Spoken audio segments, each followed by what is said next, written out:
The flags of 47 species flew above the grand plaza of Varanthos Prime. They moved slowly in the gentle artificial wind that kept the temperature perfect for all the different life forms gathered below. Some flags were made of cloth, others were made of light. One was made of living crystals that sang quietly in the breeze. General Marcus Chen stood at the edge of the stage and looked out at the crowd. He was 94 years old. His hair was white and thin. His hands shook slightly when he wasn't paying attention to them, but his eyes were still sharp and his mind was still clear. 200 years ago he had signed the Treaty of Varanthos. He had been a young man then, barely 25, already a general.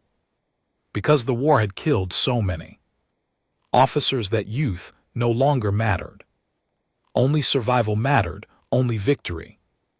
Now he was the last one left. Every other human who had signed that treaty was dead. Time had done what the great galactic war could not. General Chen said his aide, a young woman named Tors. The ceremony will begin in 10 minutes. Marcus nodded slowly. He watched the delegations finding their seats. The Krenian were easy to spot.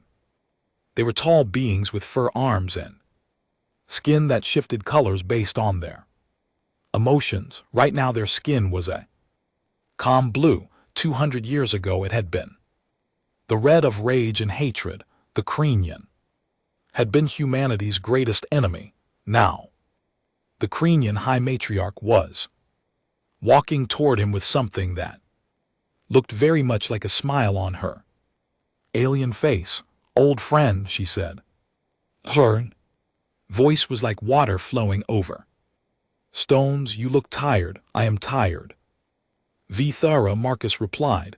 I have been tired for a very long time, but I wanted to see this day. 200 years of peace. I never thought it would last. The High Matriarch placed one of her hands on his shoulder. Her touch was gentle.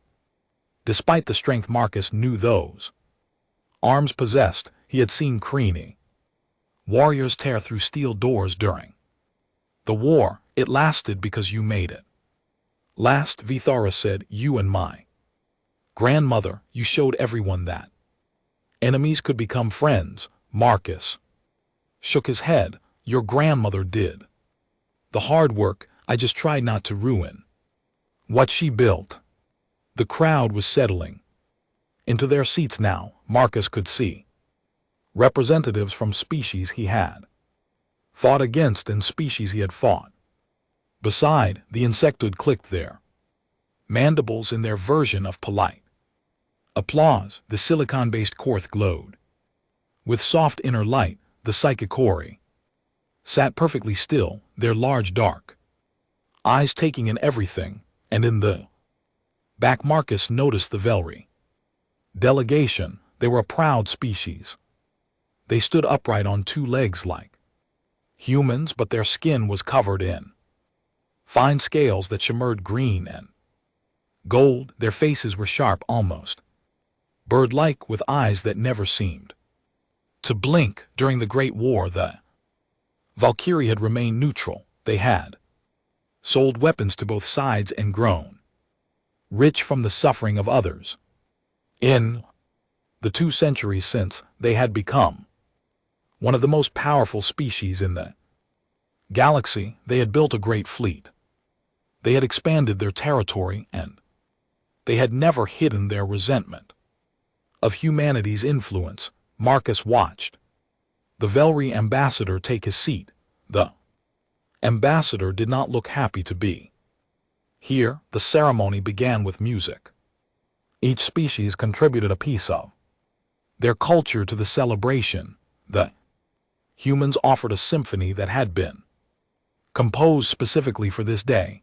The Krenian performed a dance of peace that their warriors had created after the treaty was signed. The alley shared a mental image of hope that made everyone in the plaza feel warm and safe for a Brief moment, then it was time for the speeches. The Galactic Council president spoke first. She was a thrill, a small being covered in soft fur with enormous eyes that could see in complete darkness. She spoke of unity and cooperation and the bright future that lay ahead. The creamy high matriarch spoke next. She talked about the cost of the war and the value of the peace that had followed. She spoke of her grandmother, who had been the first Crafani leader to shake a human hand. Then the president turned to Marcus, and now she said, we will hear from the last surviving signatory of the Treaty of Varanthos, General Marcus Chen of Earth. Marcus walked slowly to the podium. His legs ached, his back hurt, but he stood straight because he had always stood straight, and he would not stop. Now he looked out at the crowd, so many different faces, so many different species, all of them here because 200 years ago, enough beings had decided that peace was worth more than victory. I was 25 years old when I signed the treaty. Marcus began. His voice was carried by speakers throughout the plaza and transmitted to every world in the galaxy. Billions of beings were listening. I had been a soldier for 7 years. I had seen things that I still cannot speak about. I had done things that I still cannot forgive myself for. He paused. The plaza was completely silent. The war taught me that any species can be a monster. Marcus continued, humans can be monsters, Krenian can be monsters. Every thinking being in this galaxy has the capacity for terrible cruelty, but the war also taught me something else. It taught me that any species can choose to stop. Any species can look at the destruction they have caused and say, enough. He looked at the Krenian high matriarch. She nodded slightly. Crafani were our enemies. They killed millions of our people. We killed millions of theirs. We hated each other with a hatred that burned like a star. And yet here we are 200 years later, calling each other friend. That is not weakness. That is the greatest strength. Any species can show the strength to forgive, the strength to change. Marcus took a deep breath. He was almost finished. I do not know how many years I have left. Perhaps this is my last public appearance. Perhaps not, but I want to leave you all with one thought. Peace is not the absence of conflict. Peace is the choice to resolve conflict without destruction. It is a choice we must make every day. It is a choice that requires courage and wisdom, and most of all trust. We must trust each other. We must. The plasma bolt hit him in the chest. Marcus felt the impact before he felt the pain. It was like being punched by a giant fist. He looked down and saw the hole in his uniform, saw the smoke rising from burned flesh, saw the blood beginning to flow. Then the pain came. He fell backward. The sky of Varanthos's prime was purple with streaks of orange, and Marcus thought it was beautiful. He had never noticed how beautiful it was. Screaming, there was so much screaming. He could hear security officers shouting orders. He could hear the crowd panicking. He could hear someone calling his name. Then Vithara was above him. The Krenian high matriarch was holding him in her forearms. Her skin was shifting through colors too fast to follow. Her face was twisted with grief. Hold on, she said. The medical team is coming. Hold on, old friend. Marcus tried to speak. Blood bubbled up in his throat. He forced the words out anyway. Don't, he whispered, don't let them use my death for more war. Vithara was crying. Marcus had not known that Crafani could cry. Marcus, please stay with me. But Marcus Chen was already gone. The chaos that followed lasted for hours. Security forces locked down the entire planet. The assassin was identified within minutes. He was a Velry named Sarak, known extremist who had written extensively about human oppression and the need to break humanity's hold on galactic politics. He did not try to escape when the security officers found him. He was standing calmly with the weapon still in his hand. The tyrant is dead, Sarak said. The galaxy is free. They took him away, but the damage was done across human space. The news spread faster than light. General Marcus Chen, hero of the Great War, architect of the peace, the last link to the generation that had ended the bloodshed, murdered, shot down in front of the entire galaxy during a celebration of peace. Humanity's reaction was not what the galaxy expected. There was grief, yes. There was anger, but there was also something else, a cold, quiet fury that did not express itself in riots or protests. Human news channels did not call for war. Human leaders did not make threats.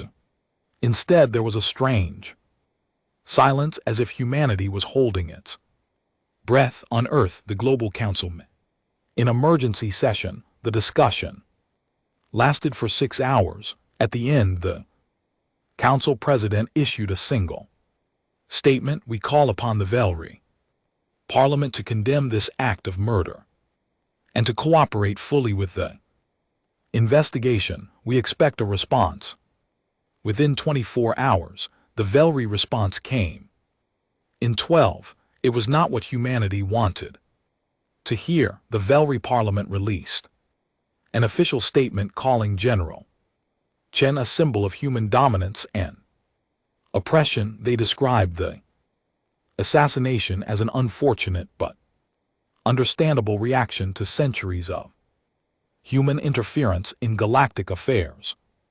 They refused to extradite the assassin. They refused to apologize." One Velry senator went further. In a speech that was broadcast across the galaxy, he said, "The humans have grown soft. They talk about peace because they have forgotten how to fight. Let them cry for their dead general. We are not afraid of their tears." On Earth, the Global Council met again. This time the meeting lasted only 1 hour. At the end, they issued a new statement. It was very short. "The Treaty of Varanthos is hereby declared void. All diplomatic relations with the Velry Dominion are suspended. The Prometheus contingency is now in effect." No one outside of human space knew what the Prometheus contingency. Admiral Yuki Chen stood in front of her grandfather's memorial and tried to feel something. The memorial was a simple stone pillar with his name carved into it. No titles, no dates, just Marcus Chen. He had asked for it to be simple. She had not cried at the funeral. She had not cried when she watched the video of his death. She had not cried when the Velry Parliament called him a tyrant. Something inside her had frozen, and she was not sure it would ever thaw. "Admiral Chen," the voice came from behind her. She turned to see Director Hayes of Strategic Command walking toward her. He was an old man with a face like weathered rock. "The council has made their decision. They want you to lead the response." Yuki nodded. She had expected this. She was the dead general's granddaughter, the most decorated officer in the human fleet, and she had a reputation for cold efficiency that made other admirals nervous. "The Prometheus contingency," she said. It was not a question. Hayes looked uncomfortable. "Yes, I know you were never briefed on it. No one under the age of 200 was. That was the whole point." "Then brief me now." They walked together through the memorial gardens.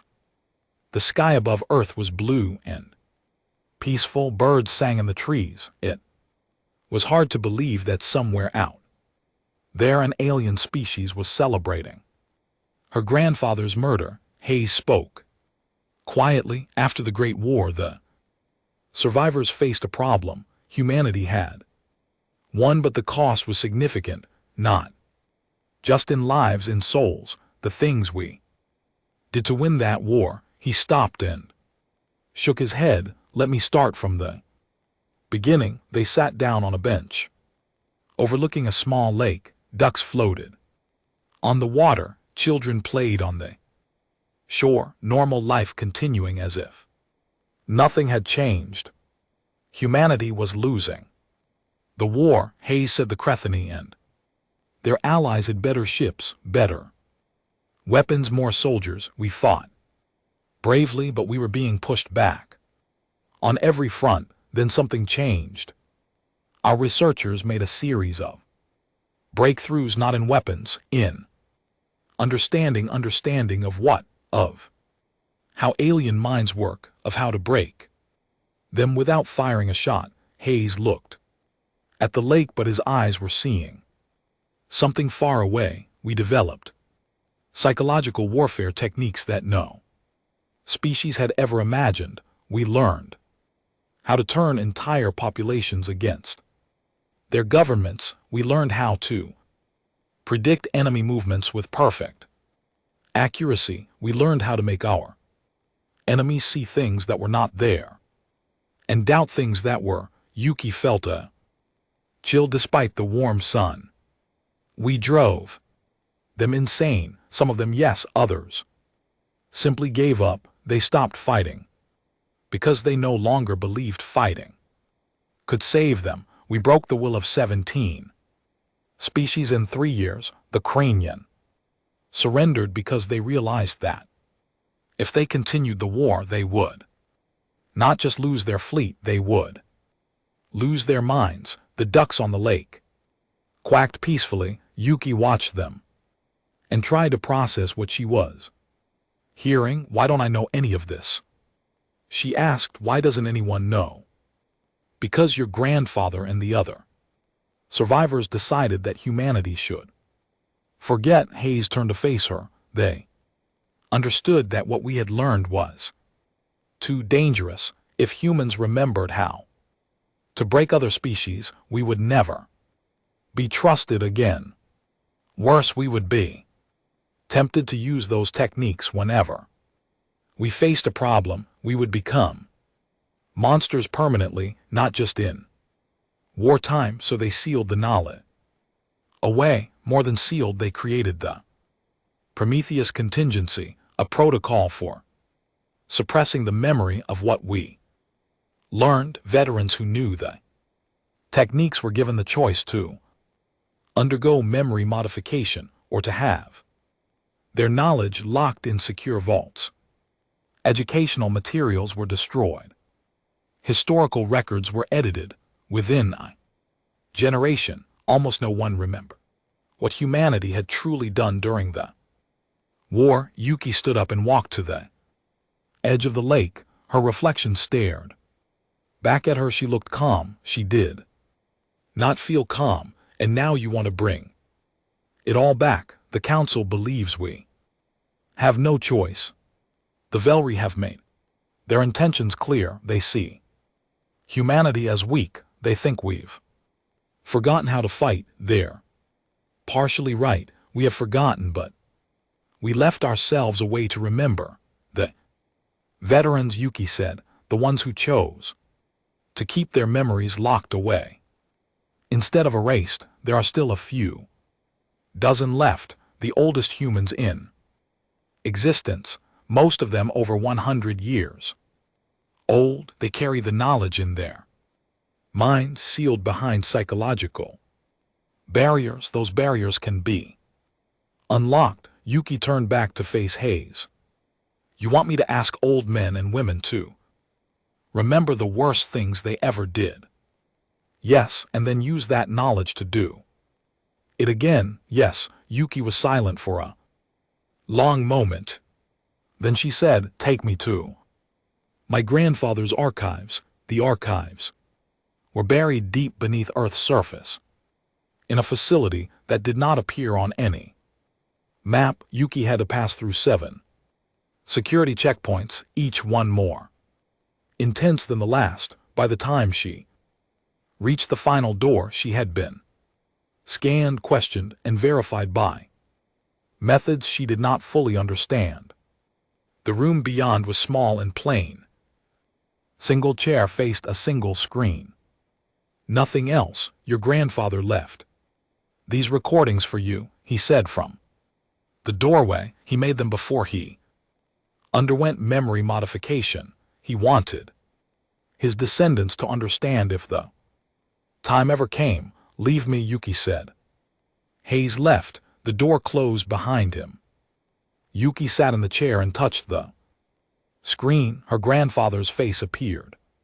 He was young in the recording, young and hard and cold in a way she had never seen him. His eyes were the eyes of a man who had seen too much and done worse. "Yuki," the recording said, "if you are watching this, then I am probably dead and humanity is in danger again. I am sorry. I tried to build a peace that would last forever. It seems I failed." The young Marcus Chen leaned forward.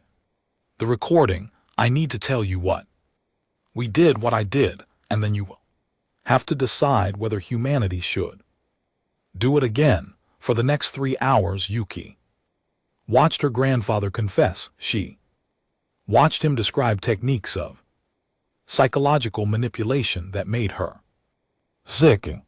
She watched him explain how humans had learned to exploit the specific weaknesses of each alien species, the Cathani's devotion to their hive queens, the Vun's dependency on their collective consciousness, the core's vulnerability to certain frequencies of light. She watched him describe a battle where no shots were fired. Human ships had simply broadcast a signal and an entire Krenian fleet had turned on itself.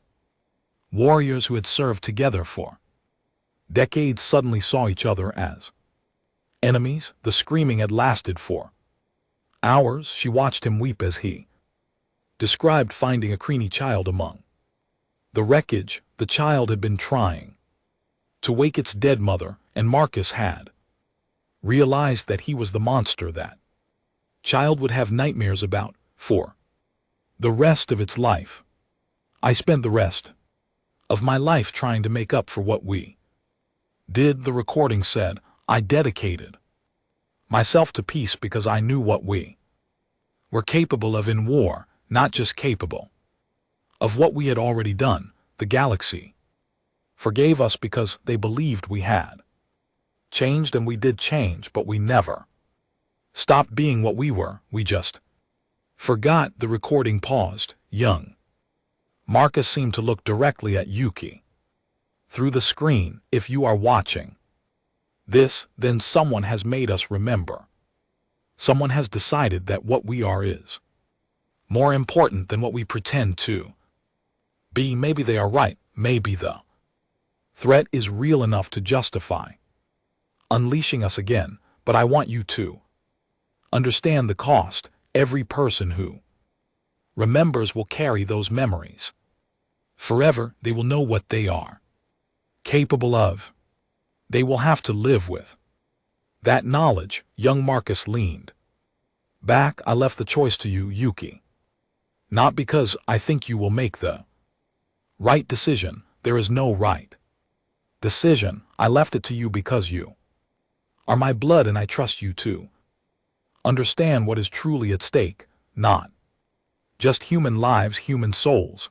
The recording ended. Yuki sat in the dark for a long time. Then she stood up, walked out of the archive, and found Hayes waiting for her. "Begin the awakening protocol," she said. "Contact all surviving veterans. Tell them that humanity needs them to remember." And the Valerie, Yuki's face was stone. "Send them a Message: they have 14 days to surrender. The assassin informally apologize. This is not a negotiation, and if they refuse, Yuki thought of her grandfather. She thought of the child trying to wake its dead mother. She thought of 200 years of peace built on a foundation of forgotten horrors. Then they will learn why the galaxy was so eager to forget. Across human space, old men and women received visits from government officials. They were given a choice: unlock the barriers in their minds and remember or remain in peaceful forgetting. Most of them chose to remember. They had always known this day might come. They had been waiting. On Luna, the shipyards worked through the night. Ships that had been mothballed for 2 centuries were being reactivated, not with weapons at least. Not with visible weapons. The true weapons were the people crewing them. The people who remembered. And on Velry, Prime Admiral Sorek, brother of the assassin and commander of the Velry fleet, laughed when he received the human ultimatum. 14 days, he said to his officer. They give us 14 days as if they have any power here. The humans have forgotten how to fight. They have spent 100 years writing poetry and holding hands with their former enemies. They think they can threaten us. His officers laughed with him. None of them noticed the small device that had been hidden in the Admiral's private court. Galactic Council chamber was the largest enclosed space in the known galaxy. It had been built to hold representatives from every member species, with sections designed for beings who breathed different atmospheres, saw different spectrums of light, and communicated through different methods. Today it was full beyond capacity. The Cethany High Matriarch Vara stood at the central podium. Her skin was cycling through shades of gray that indicated deepens. Behind her, holographic screens showed the faces of council members who could not attend in person. I have called this emergency session, Vithara said, to address the growing crisis between humanity and the Velry Dominion. Many of you are too young to remember the Great Galactic War. Many of you believe that the humans of today are the same as the humans of 200 years ago, peaceful, diplomatic, perhaps even soft. She paused. The chamber was completely silent. You are wrong. A murmur ran through the assembly. The V3 ambassador rose from his seat. Is this what the council has become? He demanded. Platform for human propaganda. Krenian have been humanity's pets for the centuries. Of course they will say whatever their masters want them to say. Vithara's skin flashed red for a moment before returning to gray. I was there. Ambassador, I watched my grandmother negotiate the treaty. I heard the stories from survivors, and I remember what the humans were like before they chose peace. She turned to face the full assembly. During the Great War, my people were the dominant military power in the galaxy. Our fleets outnumbered humanity's forces 5-1. Our technology was superior. Our warriors were stronger and faster. We believed victory was certain. The holographic screens behind her flickered. Images appeared, old battle recordings, damaged and grainy with age. In the first year of the war, we won every major engagement. We pushed humanity back to their home systems. We surrounded Earth itself, and then something changed. Images showed a Krenian fleet. Information: thousands of ships, bristling with weapons, the pride of her species. This was the Third Grand Fleet.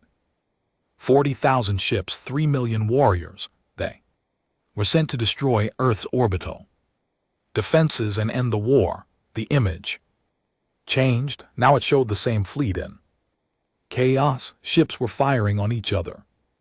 Some were spinning out of control. Others were simply drifting, dark and silent. No human ship ever fired on this fleet, Vithara said. No human weapon touched them. They destroyed themselves. And when the survivors were recovered, they could not explain why. They had seen enemies that did not exist. They had heard voices telling them their comrades were traitors. They had experienced visions of their home worlds burning, their families dying. All of it was false. All of it was manufactured by human psychological operations. The chamber had gone very quiet. The Vernhive speaker rose on its multiple legs. Its mandibles clicked as it spoke. Through its translator device, the collective remembers similar events. During the war, we lost contact with an entire hive fleet, 17 million Vin linked together in a single consciousness. When we found them, they were all dead. Not from weapons, from despair. A single human infiltrator had convinced the hive mind that it was already dead, that all memory of the hive had been erased from the collective. The hive mind believed it, and the belief killed them. The silicon-based Korth ambassador glowed brighter with distress. Its crystal voice chimed through the translator. We experienced this as well. Human ships that moved through solid matter as if it did not exist. We later learned they had developed a technology to manipulate our perceptions. We saw their ships pass through our defenses, through our planets, through our own bodies. We went mad with terror, many of us shattered from the stress. Now the Psychikori stood. They were small beings with huge, dark eyes that saw into minds. Their voice was soft and carried a weight of ancient sorrow. We are the most powerful telepaths in the galaxy. During the war, we attempted to read human minds too, learn their secrets and share them with our allies. We failed. Human minds during the war were different. They had been trained to resist our probing, and when we pushed too hard, something pushed back. The Aller's large eyes closed for a moment. We lost 700 mind redators too. That's something. They did not die. They simply stopped being a lorry. Their minds were overwritten. They became extensions of human will, still alive but no longer themselves. We surrendered the next day. The Velry ambassador was still standing, but his scales had gone pale. These are old stories, he said, but his voice was less certain now. Exaggerations and propaganda. The humans of today are not capable of such things. You think so? Vithara turned to face him directly. Tell me, Ambassador, have you checked your personal communications today? The ambassador's face changed. What do you mean? I mean that 2 hours ago every senior officer in the Velry military received a message on their private channels that are supposed to be completely secure, channels that only Velry intelligence can access.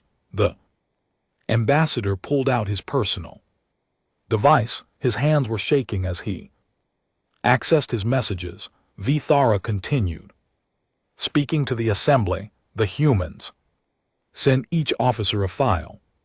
The file contained detailed information about that officer's family, names, locations, daily routines, favorite foods, medical conditions, the names of their children's teachers, and the routes their partners take to work. The Velry ambassador stared at his device. His scales were now completely white. There was no threat in the messages. Vithara said, just information, just proof that the humans know everything about Everyone important in the Valerie. Military, just a reminder that if they wanted to, they could reach out and touch anyone anywhere at any time. She turned back to the full assembly. 7 days. Remain in the human ultimatum. The Valerie have spent those 7 days moving their fleet into aggressive positions, believing that humanity is too weak to respond. They believe the humans are bluffing. Vithara as skin shifted to a deep purple, the creamy color of morning. The humans are not bluffing. They have awakened the veterans who remember the war. They have unlocked the knowledge they sealed away to centuries ago. The Prometheus contingency is active. The chamber erupted in noise. Species that had lived through the war were crying out in alarm. Younger species were demanding explanations. The Valerie ambassador was speaking urgently into his communication device. The council president hammered for order. Silence, silence, please. Slowly the chamber quieted. Vithara spoke again. I have shared this information not to threaten the Valerie, but to warn them. Humanity does not want this war. They did not seek it. They spent 100 years trying to forget what they were capable of because they did not want to be that again, but they remember now. And if the Valerie force them to act, they will not fight a conventional war. She looked directly at the Valerie ambassador. They will take you apart from the inside. They will turn your officers against each other. They will make your soldiers see enemies and their comrades. They will whisper into your dreams and poison your thoughts. They will not defeat your fleet. They will make your fleet defeat itself, and when it is over, your civilization will be broken in ways that cannot be repaired by time. The ambassador found his voice. This is madness. No species could do what you are describing. You are correct, Vithara said. No species could do what I am describing except one. She stepped back from the podium. I loved Marcus Chen. Like a grandfather, he spent his entire life trying to prove that humans could be more than what they were during the war. He succeeded. For 200 years, humanity was the most peaceful and diplomatic species in the galaxy. They built bridges between former enemies. They shared technology freely. They asked for nothing in return except trust. Her voice hardened. And then you killed him. You killed the symbol of human peace. You celebrated his murder. And now you will discover what humanity looks like when peace is no longer an option. The Valkyrie ambassador left the chamber without another word. As he hurried through the corridors, he was already composing a message to his government, but the message never arrived. When he tried to send it, his device showed a simple error message.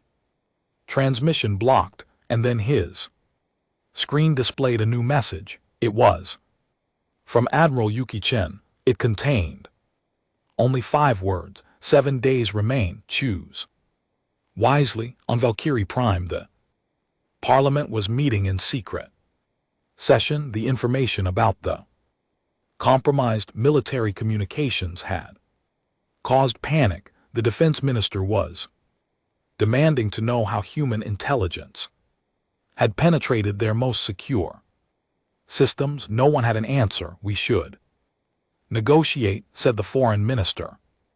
The humans have clearly demonstrated capabilities we did not anticipate. We should offer to extradite the assassin and issue a formal apology in a week before the entire galaxy.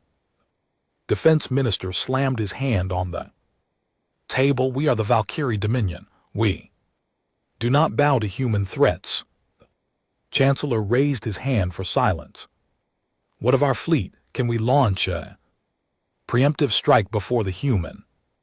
Ultimatum expires, the defense minister nodded eagerly. Our forces are already in position. We can hit their outer colonies within hours. By the time they respond, we will have ESA.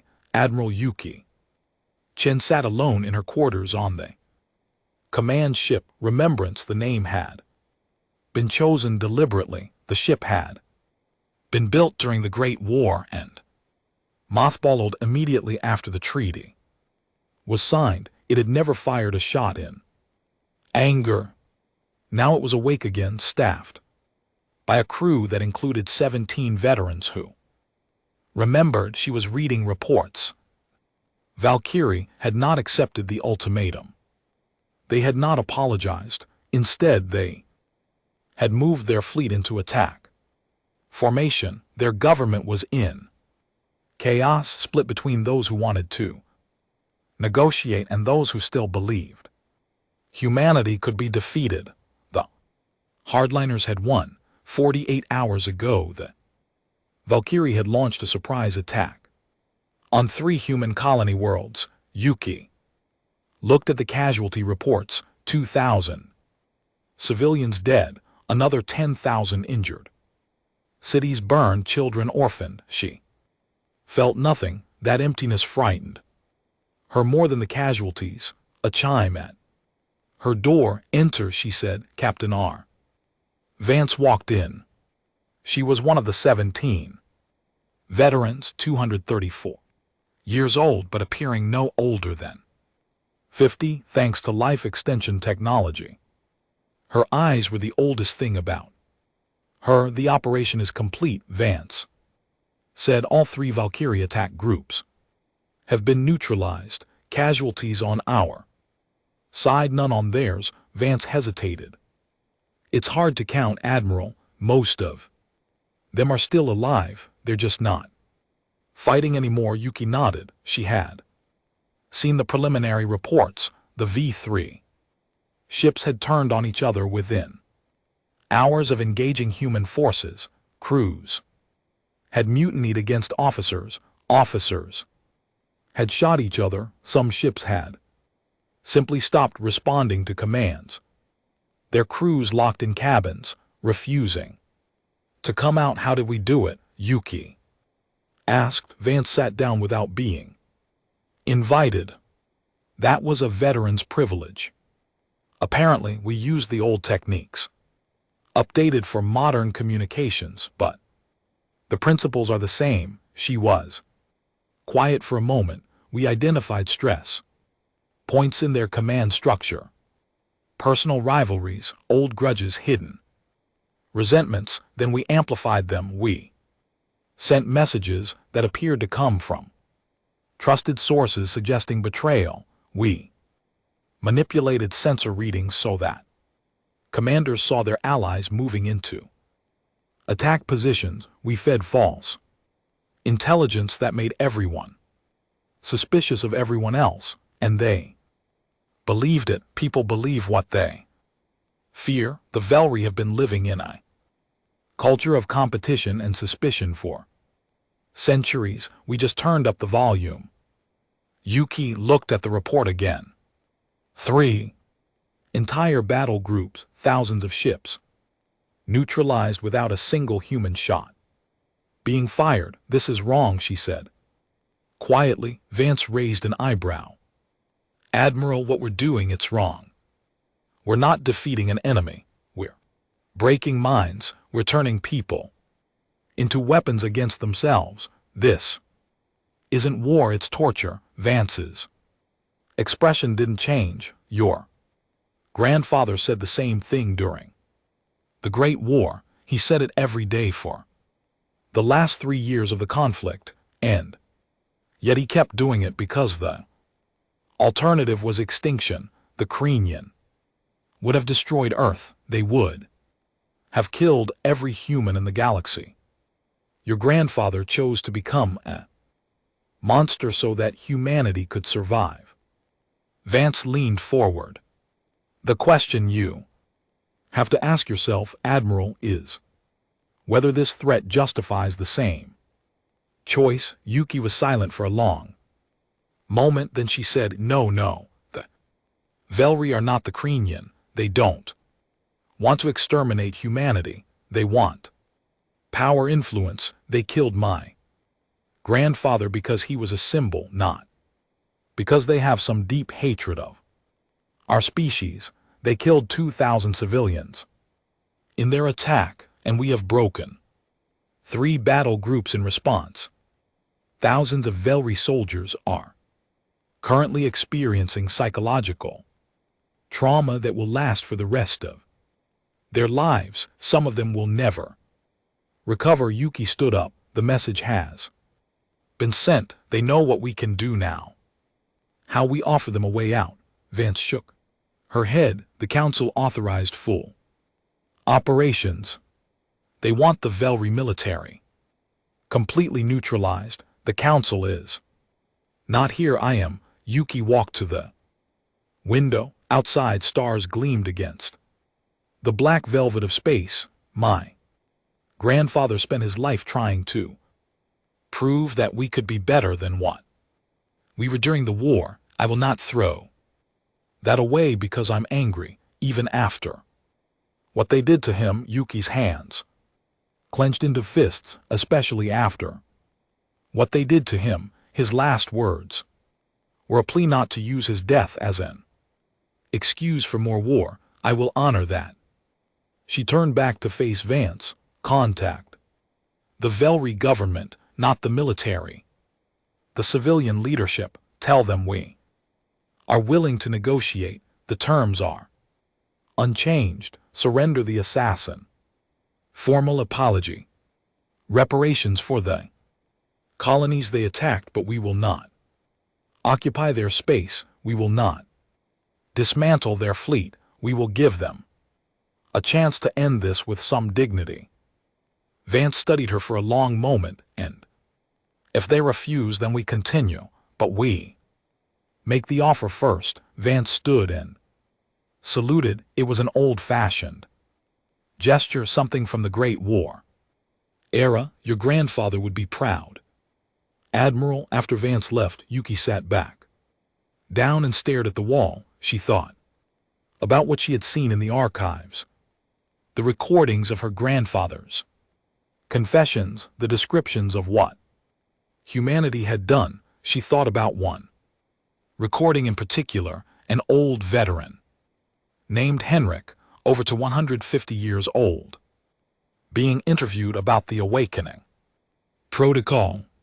They want me to remember, Henrik had said. His voice was tired. I spent the centuries trying to forget, trying to be a good man, trying to deserve the peace we bought with all that blood, and now they want me to remember. Will you do it? The interviewer had asked. Henrik had been silent for a long time. I keep thinking about I killed during the war, not shot, killed with my mind through their collective consciousness. I found a way to make them believe their own hive didn't want them anymore, that they had been rejected by every existed. They died from loneliness, from despair, and I watched it happen because we needed to know if the technique worked. His hands had been shaking. I remember their name. Skiff. They were a communication specialist. They had a mate and 17 larvae. After the war, I found out that their mate died of grief. The larvae were raised by the collective, never knowing what happened to their parents, and yet you agreed to remember because if I don't, someone younger will have to learn how to do it from scratch. They'll have to discover for themselves how to become a monster. At least I already know. At least I've already paid the price. Yuki closed her eyes. 17 veterans had agreed to remember. 17 old men and women who had spent the centuries trying to forget the worst things they had ever done. They had volunteered to carry that weight again so that younger humans wouldn't have to learn how. And now Yuki was asking herself if it was worth it. Her thoughts were interrupted by an alarm. She rushed to the bridge just as her communications officer reported. Admiral, we're receiving a priority transmission from the Velry home world. Put it through. The screen flickered. Velry face appeared, not the military leadership, not the chancellor. This was someone younger wearing civilian clothes, with fear clearly visible in their unblinking eyes. I am First Minister Keith, the Velry said. I am the new head of the civilian government. The chancellor and the defense minister have been removed from power by the parliament. We wish to discuss terms. Yuki felt something loosen in her chest. We are listening. The assassin Sorak has been executed by his own brother, Admiral Sorak, who has also been removed from command. We cannot bring him back to face human justice, but we can provide complete documentation of who ordered the assassination and why. That is a start. We are prepared to offer full apologies and whatever reparations you consider appropriate for the colonial attacks. We ask only that you stop. Keith's voice cracked slightly. We have received reports from our fleet. Our soldiers are destroying themselves. They are going mad. Families are receiving messages that their loved ones have lost their minds. Keith leaned closer to the screen. We have seen what you can do. We do not understand it. We do not know how to fight it. We surrender completely and unconditionally. Just please stop. Yuki was quiet for a moment, then she said, the operations will cease immediately. No further psychological actions will be taken against Velry military or civilian populations. Relief flooded Keleth's face. Thank you. Do not thank me. Thank the man you killed. He spent his life teaching humanity that mercy is not weakness. I am honoring his memory. The transmission ended. Yuki turned to her bridge crew. All units stand down. Inform the veterans that their services are no longer required. She paused and tell them thank you for remembering.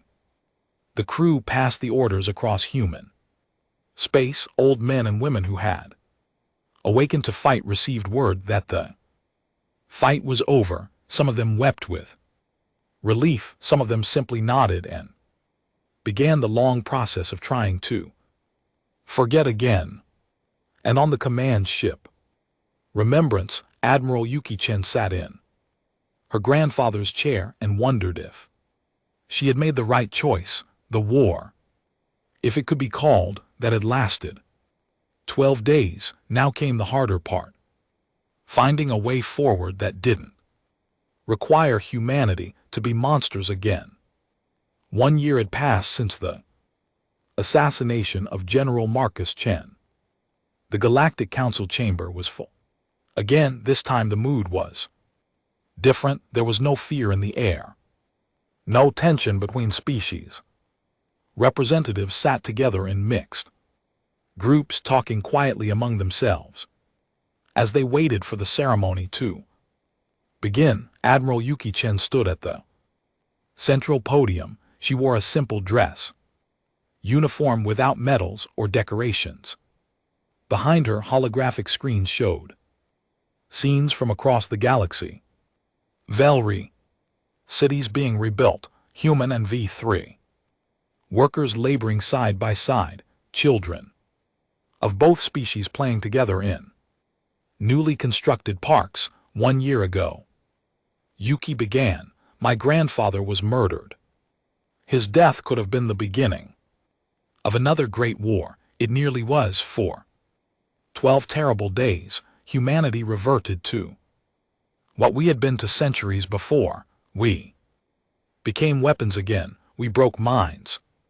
Instead of bodies, we won a war without firing a shot, and the victory tasted like ashes. She paused to let her words sink in. Today I am here to announce that the Prometheus contingency has been permanently destroyed, a murmur ran through the chamber. This was unexpected news. Over the past year, every veteran who participated in the awakening protocol has undergone voluntary memory treatment.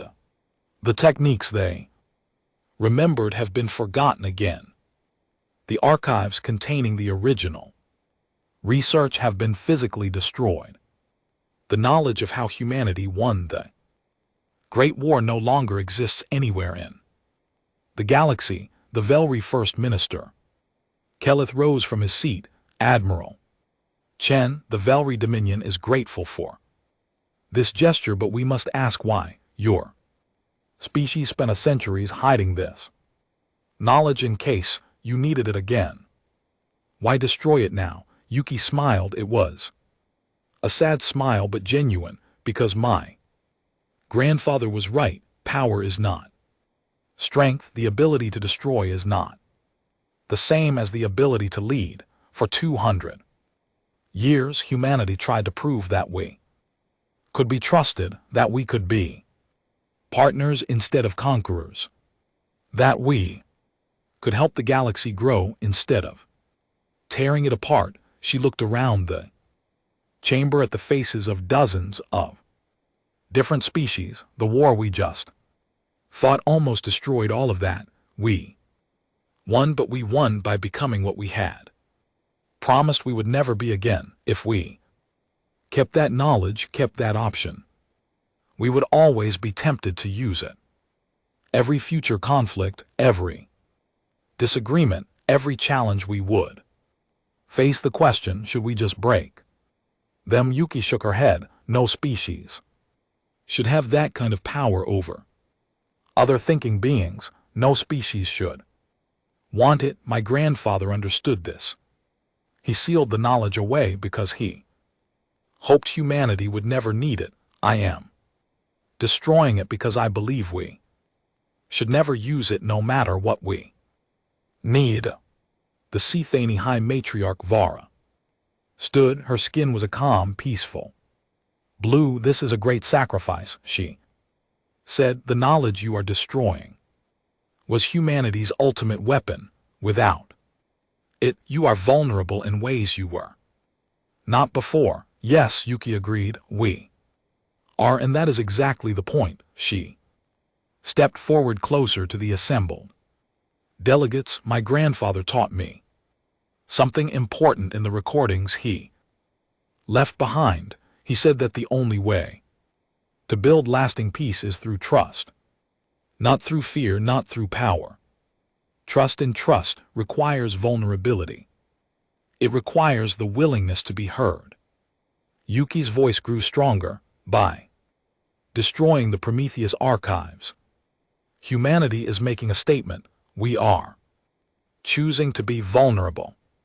We are trusting the galaxy not to take advantage of that vulnerability. We are betting everything on the belief that my grandfather was right, that peace is stronger than war, and that trust is stronger than fear. Silence fell over the chamber. Then slowly the Creany High Matriarch began to applaud. The strain sound of Crenian hands clapping was joined by Vern mandibles clicking, Korth crystals chiming, and dozens of other species adding their own forms of approval. First Minister Keleth stood again, his scales, which had been pale with uncertainty when Yuki first met him a year ago, were now the deep gold of calm confidence. The Valkyrie Dominion has spent this past year reflecting on what happened. We were arrogant. We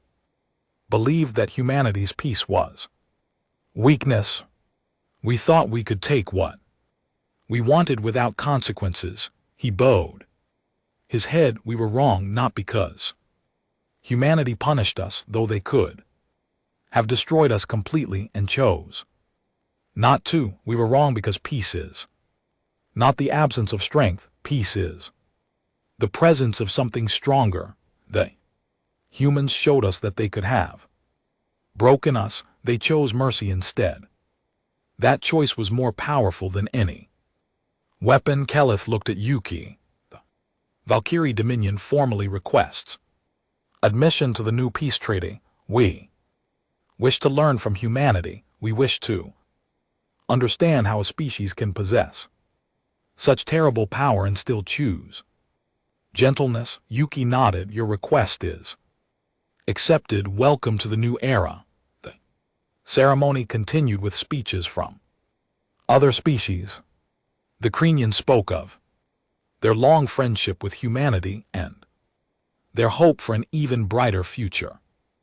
The Alori shared mental images of peace that spread warmth through every mind in the chamber. Even the silicon-based Korth, usually silent and reserved, offered a beautiful light display that filled the chamber with colors no organic eye could fully appreciate, but the moment that would be remembered, the moment that would be taught in schools and discussed by historians for centuries to come, happened at the end of the ceremony. Yuki was preparing to leave the podium when a small voice spoke up from the audience. Excuse me. Everyone turned. A young Velry, barely more than a child, was standing in the public viewing gallery. Their scales were the bright green of youth, and their eyes were wide with curiosity. You may speak, Yuki said gently. Child climbed down from the gallery and walked to the center of the chamber. Security officers moved to intercept, but Yuki waved them back. I want to ask a question, the child said. My name is Sava. My father was one of the soldiers who went crazy during the war. He doesn't recognize me anymore. He just sits and stares at nothing. Yuki's face fell. I am deeply sorry for your loss. But that's not my question. Sava's voice was steady, surprisingly mature for such a young being. My mother told me that the humans could have killed all our soldiers. They could have broken everyone's mind forever, but they stopped. They chose to stop. My mother says it's because you wanted peace more than you wanted revenge. That's true, Yuki said. So my question is, why did you help us rebuild afterward? Why did humans come to our world and work beside us? Why did they help us even after we hurt you so badly? Yuki was quiet for a moment, then she walked down from the podium and knelt before the child, bringing herself to Sava's eye level. Do you know why my grandfather spent 100 years promoting peace? She asked. Sava shook their head. Because he remembered what he did during the Great War. He remembered every person he hurt, every mind he broke, every family he destroyed, and he decided that the only way to make up for it was to spend the rest of his life making things better instead of worse. Yuki reached out and gently touched Sava's shoulder. When your people attacked us, we could have destroyed you, but destroying you wouldn't have brought back the people you killed. It wouldn't have healed the wounds you caused. It would just have created more pain, more hatred, more broken families like yours. She stood up. We helped you rebuild because that's what my grandfather would have wanted. Because peace isn't just about ending wars, it's about healing the damage wars leave behind. It's about showing that enemies can become friends, that hatred can become understanding, that the worst things we do to each other don't have to define us forever. Sava looked up at her with those wide, unblinking eyes. Will my father ever get better? Yuki was honest. I don't know. The damage we did was very serious, but we have doctors working with your people, trying to find ways to heal those who were hurt. We will never stop trying. That's the promise I make to you today. Sava nodded. Slowly, then unexpectedly, the child stepped forward and hugged Yuki's leg. "Thank you," Sava said, "for not hurting more people like you hurt my father and for trying to fix what you broke." Yuki felt tears running down her face. She had not cried when her grandfather died. She had not cried during the war, but now holding this small, very child who had every reason to hate humanity and chose forgiveness, instead she finally wept. The chamber was silent. Then the applause began again, louder this time, filled with something that felt like hope. Later, when the ceremony was over and the delegates were departing, Yuki visited her grandfather's memorial one last time. It had been updated with new words carved beneath his name, Marcus.